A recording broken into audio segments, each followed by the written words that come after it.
Welcome to all of you who are now continuing with Part 8 in A Story from Mu. We begin at Kimayo's community. In the Valley of Glimmering Light, Kimayo decided to follow the idea in her morning meditation. So she asked Hummingbird if she could take CrowWolf that morning and bring him to the cave where Sunwalker had shown her the stones that glimmered in the sunlight. Sunwalker called them crystals and showed Kimayo how they gave off a pulsing energy when you held them. CrowWolf cooed and smiled when Kimayo placed him gently on a bed of crystals, with 2 blankets underneath to protect him from any of the sharp edges. The morning meditation also brought forth the image of the sacred feathers, so Kimayo brought the feathers as well. As she put her hand on CrowWolf's heart, the thought came to place the sacred feathers on CrowWolf. Carefully, Kimayo placed the feathers on the baby so that the tips pointed toward his head. A powerful energy began to surge from the baby and the feathers. Kimayo felt chills prickling her skin. She closed her eyes and sensed images of ancient people communicating with birds and animals. Then she saw CrowWolf going on a long journey with a crow and a wolf leading him. This child is very powerful, she thought, as she carried him back to his mother. As CrowWolf grew older, Kimayo noticed how birds and animals, spiders, snakes, and all sorts of creatures were drawn to him. She also noticed that whenever the sacred feathers were used in a ceremony, the young boy turned the palms of his hands upward in their direction. She wondered if he was feeling their energy or adding his own energy to the feathers. Meanwhile, we return to Feathered Trumpet. Giant feathers swooped down from the sky and attacked Feathered Trumpet in his dreams. He shook himself awake in a cold sweat and held his hand on his forehead. Why do these headaches and bad dreams keep happening, he wondered. Raven watched out of the corner of her eye with her sleeping bag almost covering her face. The leaves she had slipped into Trumpet's drink last night were helping his behavior become more erratic. Each day she watched how the guards became more and more wary of him. At just the right moment, she would win the guards over and leave Feathered Trumpet by himself in the jungle. She had not told anyone that she had seen smoke the day before in the distance to the north. This gave her a new direction to head, but she wanted to get rid of Trumpet before they reached the place where she saw the smoke. She estimated that it was probably a 2 days' journey away. With the morning breakfast, Raven added more of the finely grounded leaves into Trumpet's meal. She had discovered these leaves near their old village. When tasting just a tiny piece of one, she realized that they caused hallucinations in the mind. She wondered what eating a great amount of them would do, so she dried the leaves and carefully marked them in her medicine bag with an unusual knot. As Feathered Trumpet finished his meal, he groaned and then swung his fists at one of the guard with no apparent reason. Then, when Trumpet took out his large knife and was about to slay the guard's friend tripped him and tied his hands. "He's unconscious. What do we do now?" the guard asked, and everyone looked at Raven. "Give him this to calm him," she said, as she handed one of the guards a potion that she knew would put Trumpet to sleep for a long time. She wanted to make sure that Trumpet did not hear how she was going to convince the guards to follow her. Within minutes, Feathered Trumpet was snoring, and Raven began her persuasion. Ever since that head injury, she began, he has been unpredictable. I am not surprised he tried to attack one of his own men. He's been having strange dreams at night and then was still reacting to them when awake. I think his mind is going. We can leave him here with someone to watch him, and I will resume the trip. I saw some smoke about a 2 days' journey away, so it won't be long before we can get the feathers and return home. No one wanted to stay with Feathered Trumpet, which did not surprise Raven. But she made it their decision to leave him alone. In this way, she could say that she was not responsible for what happened to him. If she could get the men to leave right now, she thought, that would give her at least a half a day's journey before Feathered Trumpet awoke. Before Raven spoke her thoughts about leaving, one of the guards remarked, "The sooner we get those feathers, the sooner we get to return home. So let's get going toward the smoke you saw, Raven." Great, she thought. My plan is working. Raven and the guards headed north, leaving Feathered Trumpet slumped against a tree with his hands tied in front of him and his large knife in his lap. It was closer to a 3-day journey before Raven's group arrived at the place where she saw the smoke. They crouched behind some bushes and watched a group of people near a large fire. An elderly woman was holding a child in her arms, while another woman was feeding the child some liquid. Raven sensed that the child was sick and wondered where all the men were. There were mostly women and children in this group, with only 2 young men that she could see. This did not look like the group of the people who had tied her up in the ravine. But the woman holding the child looked familiar. Was this someone from the mainland of Mu, she wondered. Raven told the men to stay in their hiding place, and since she was a woman, this group would probably not feel threatened by her. She would find out where the men were. Slowly and peacefully, Raven approached the group with her palms up, showing that she was not carrying a weapon. The woman holding the child gasped in surprise when she recognized the healer from Mu, who had healed her leg from a poisonous snake bite. "Praise be to the Creator," cried the old woman as she moved toward Raven.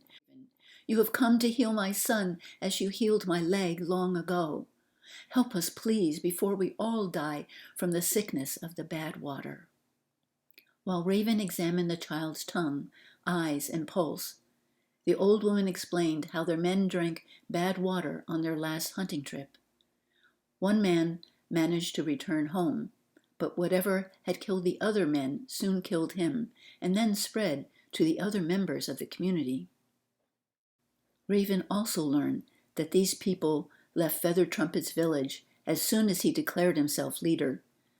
They saw immediately how he was a selfish and arrogant leader, and they decided to risk the jungle before surrendering to his ruthlessness. Raven finally realized that this was not the group who took the sacred feathers. She asked them if they met or had seen other groups in their journey.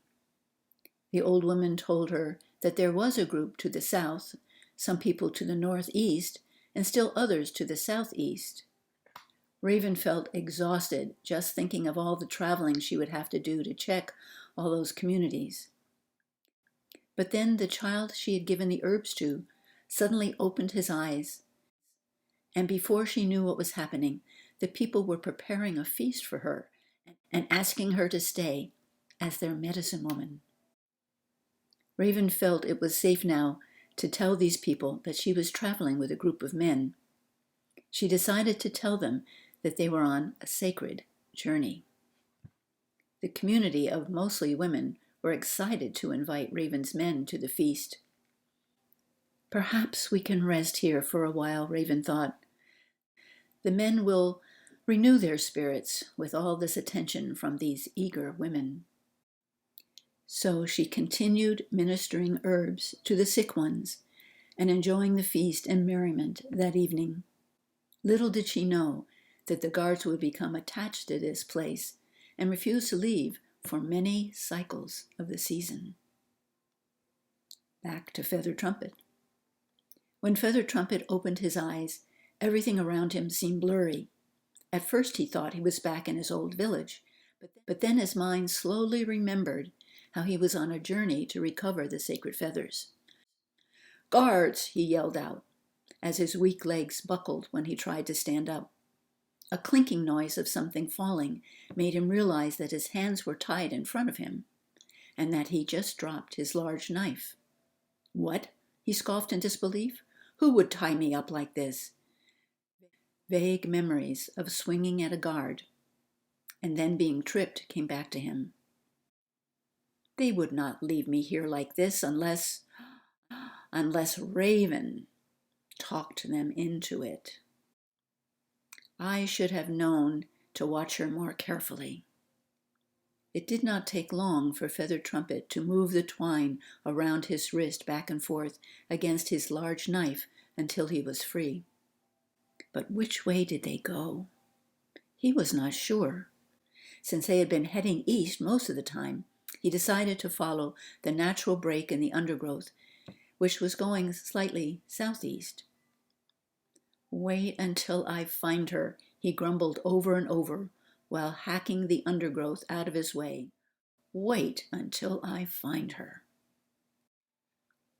After 5 days of eating and drinking whatever he could, Feathered Trumpet was beginning to feel that he was lost. He squatted down by a small stream to cup up some water with his hands and gather his thoughts. Suddenly, splashing and yelling sounds came from down the stream. Trumpet jumped back quickly so he could observe what was happening without being seen. 2 young boys were fighting furiously. One yelled, "If you hadn't dropped that log at the ravine, we could have gotten back across. Now we're trapped on this side and can't get home." And the other said, "But the log cracked and that giant beast was after us. It was about to come across the log and get us." The 2 kept hitting and punching and splashing until they both were so exhausted that they sat down in the water, panting for breath. As Feathered Trumpet carefully approached them, he searched the area around where they had entered the stream. The pair of footprints assured him that these 2 boys were alone. Their language was very much like his. If he could help them find their way home, maybe he would get rewarded for his efforts, he decided. "Perhaps I can help you 2, began Feathered Trumpet as he approached the boys. Startled, the boys began scrambling to their feet to run away from this large, unknown man with unkempt hair and a filthy body. But Trumpet yelled out quickly, "Better not go that way. I saw the giant beast over there." The boys froze immediately, looked at each other, and then at the strange man, and then at each other again. "The one that was brownish yellow with black spots," shouted the shorter boy. "Yes," Trumpet smiled. "He was ferocious." He sounded the last word with a roaring manner. "Who are you?" inquired the taller boy, wanting more information before he chose to trust this stranger over another encounter with the beast. "I am..." Feathered Trumpet stalled a minute while he was trying to make up a believable tale. "I am Brave One, the one who travels the jungles to make sure children are not eaten by beasts." When the boys gave a skeptical glance, Trump altered his story a bit. "I am on a vision quest, and I'm not supposed to tell anyone until I find the stolen sacred object. But seeing the beast so close to you boys, I could not live knowing that I had allowed it to eat you." That got the boys' attention. The beast was close by. They huddled closer together. Trumpet saw that this approach was working better. "Do either of you know how to swing a large knife like this?" He held up his large knife so that the sun reflected on it and made it seem more enormous. I do, stuttered the taller boy, trying to be brave. Then here, Trumpet said, handing him the large knife. You guard for us a moment while I wash my face and body to become more presentable for your people. Do you live far away? He added, while splashing his face.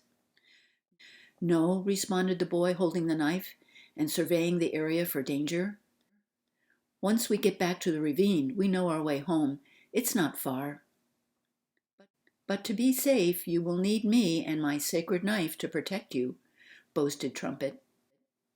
He decided that his sacred journey also needed a sacred knife to embellish the story. The boys looked at each other. It did not take long for them to decide that traveling home with this stranger would be safer than traveling home alone.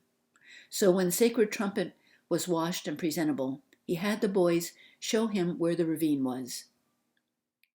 The crevice in the earth was wider and deeper than Trumpet had imagined. He looked in both directions to see if they could cross at a better place. The canyon looked as though it went as far as the eyes could see, and the drop was too steep to climb. The only way across would be to find or build something long enough to walk across. You said there would be a log long enough to get across here? Trumpet asked in disbelief. Yes, it had fallen from the other side and just reached this side. We were both frightened to run across it, but the beast was right behind us, explained the taller boy. And the log cracked when I came after him, added the other boy. Then, when I lifted it to shake it so the beast could not come across, the log broke and fell down to the bottom. They all looked over the edge, but could not see any trace of the log. I'm going to have to build something safe to cross this large crevice, Feather Trumpet decided, and began instructing the boys what to gather. It took almost 2 days to cut and gather the twigs and logs and everything to make a safe bridge. All 3 of them were needed to carefully lift and then angle the structure so it would rest safely on the other side. Trumpet carefully tested it before he allowed the boys to cross it. By the time the boys and their new friend arrived home, they had all sorts of stories to tell their people about how brave and resourceful this man was. The name Brave One stuck, and Trumpet liked that better than Feathered Trumpet. It felt good to be honored and admired by people again. Maybe he should stay here for a while. Their leader was very old, so perhaps they would need a new leader very soon, he reasoned. Meanwhile, he was asked to train the boys in hunting and building skills. These were a very simple people, and thus he appeared to be someone with great ability in their eyes. Back to Kimayo's community. When 12 cycles of the season had passed, CrowWolf was as skilled a hunter as men twice his age. He often hunted alone because he liked to commune with the animal before he met it in the wild.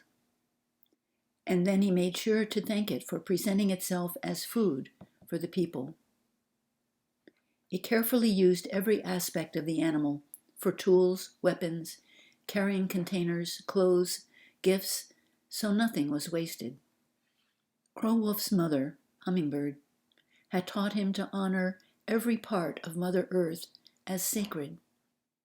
Hummingbird told him, treat everyone and everything with kindness. Move through the day with joy and gratitude for all the Creator has provided. All the beauty for your eyes to see, all the sounds for your ears to hear, all the taste for your mouth to enjoy. Listen to everything as though the Creator is speaking to you through it. Allow humility to keep your heart open. Pride will shut the door to knowing the truth. Hummingbird watched her son sharpen his tools.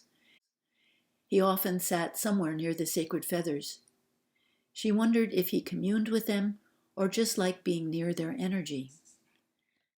A hawk circling above caught her attention as she began hiking toward the place where she usually meditated in the morning. After becoming still, with her eyes closed, she focused on a point in the center of her forehead. Peace filled her and continued until the hawk's cry caused her to open her eyes. The hawk flying overhead dropped something like a stick, which plopped on the ground behind a bush nearby. That's unusual, thought Hummingbird. Curiosity caused her to go and look to see what was dropped. There was a stick on the ground behind the bush, but there was also 4 hawk feathers. They have the same shape and size as the sacred feathers, she mused. Since CrowWolf is so fond of the sacred feathers, I think I will make him a holder and carrying case for these hawk feathers. I will design it just like the one that holds the sacred feathers. Then he will have his own sacred feathers, she smiled. When Hummingbird finished her gift and presented it to CrowWolf, his eyes sparkled with delight. Mother, he gasped, I just had a dream last night in which a hawk presented me with something. But I could not see what it was. I will show these to my friend Hawk and ask him if he will help me learn how to soar above to see the broader picture the way he does. These feathers are just for you, CrowWolf, Hummingbird responded. You are a very generous person, so I do not want you to give them away. It's very important that you keep them. As she said the last sentence, she knew somehow that it was true, but did not know why. CrowWolf showed the new hawk feathers to his friends and family, and made sure to carry them with him wherever he went. Hawk gladly showed CrowWolf the skill of soaring above to see the broader picture. CrowWolf thanked him by giving Hawk one of the crow feathers with a shell sewn on it that his mother had made for him. Hawk had always admired the crow feathers that both Wolf and Turtle had.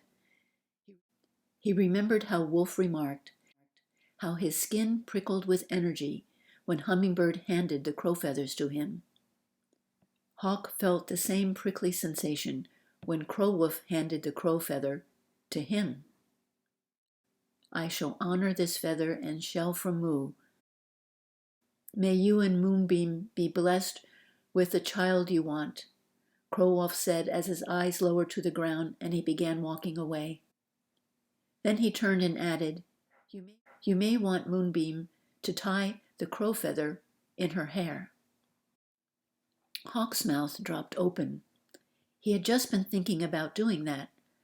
And how did CrowWolf know that he and Moonbeam had been wanting a child? Hummingbird must have told him, he decided, as he went to find Moonbeam to share the crow feather and blessing with her. Back to Raven. At first, Raven was upset when the guards refused to leave this new community. They had never been treated with such kindness and respect before. Raven could appreciate that. If she were honest with herself, she also liked being honored as the people's medicine woman.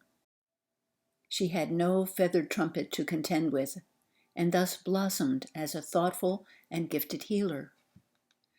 The people looked to her for guidance and leadership.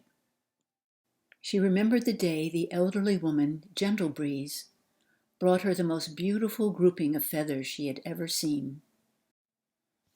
My grandmother was a medicine woman and passed these on to me, said Gentle Breeze, hoping that I would continue in her path. But I have not been blessed with the healing touch. So I cannot think of a better way to continue my grandmother's energy and good work than to pass the feathers on to you, Raven.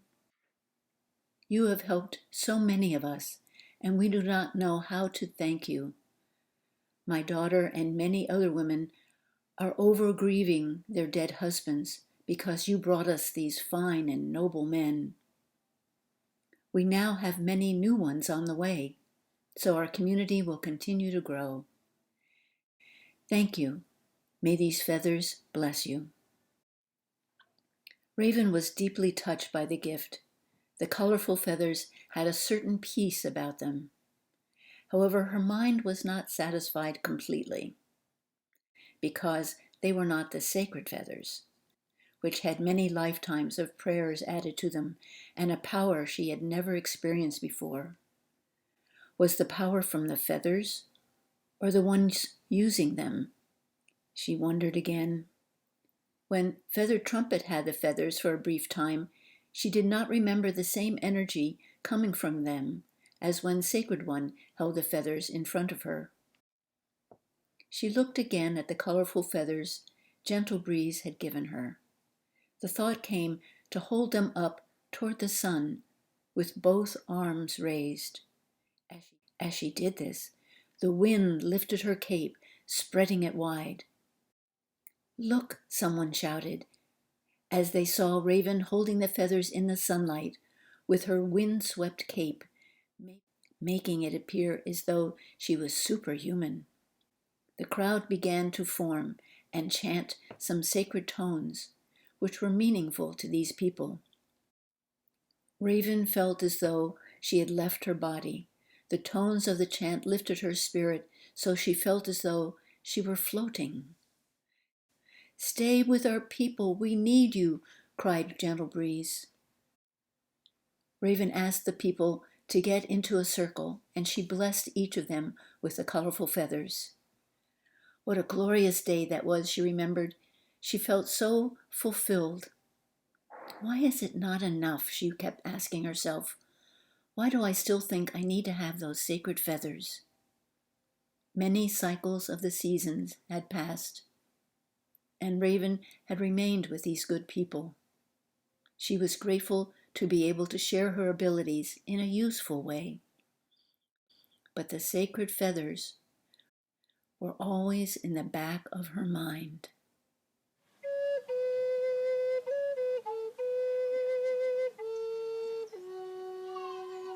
So we conclude part 8. Thank you for all of you who are still watching. Hope you're enjoying it. I send you my love and blessings. Until next time, namaste.